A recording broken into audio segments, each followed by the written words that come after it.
పసుపు తాడు ఒకటే మహాభాగ్యమై బ్రతుకుతుంది పడతి పతే లోకమై.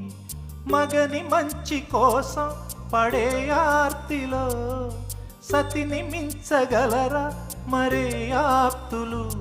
ఏ పూజ చేసినా ఏ నోము నోచినా ఏ స్వార్థము లేని త్యాగం భార్యగా రూపమే పొందగా అపురూపమైనదమ్మ ఆడజన్మ.